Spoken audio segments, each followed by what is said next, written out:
So I'd say kind of two different things.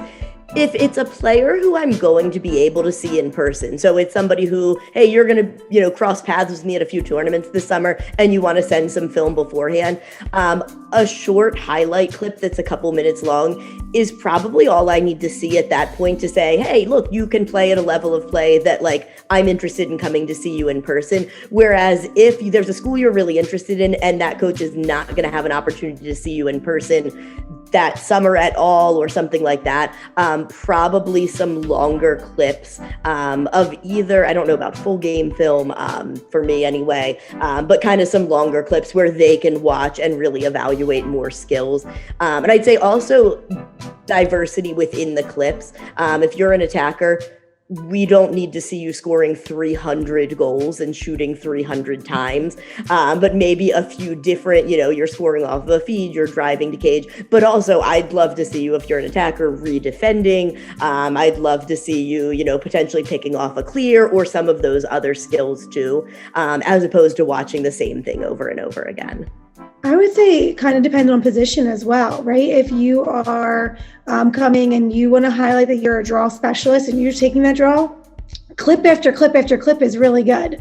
But if you're a goalkeeper and all I see is just that save, I might want to see how that play developed and how you reacted in that moment and were you in position and how that works. So I think offensively, I totally agree with you, Coach Smith, but I do think position specific. So if it's an attacker, I would love to see how the play develops and how whether you clear the lane for that goal to score or whether or not you were the one scoring. So just setting us different varieties and maybe just a clip of it transitioning in, playing that set through, and then the same thing on defense, how were you handling them coming in and funneling in and then communicating through those situations? So I do think it's easier to clip yourself shooting or clip yourself picking up a ground ball and showing us that. And that's all great because I want to see your stick work, but label it that because I want to see you pick up that ground ball and come out under pressure.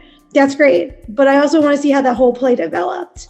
I think those are also questions you can ask the coaches that you're communicating with because I don't often have time to watch an entire video.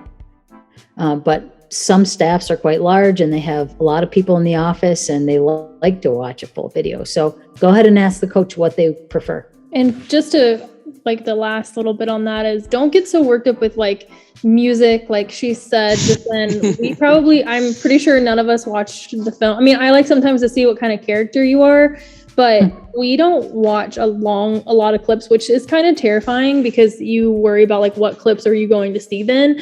But it's more about just the quality of an athlete that we're looking for to, Coach Jess said, are we going to go to your game? And I think that if we get worked up in the editing, and I've seen some with slow-mo, as a college coach, I don't need slow-mo. I can process or I can go back and watch the clip again.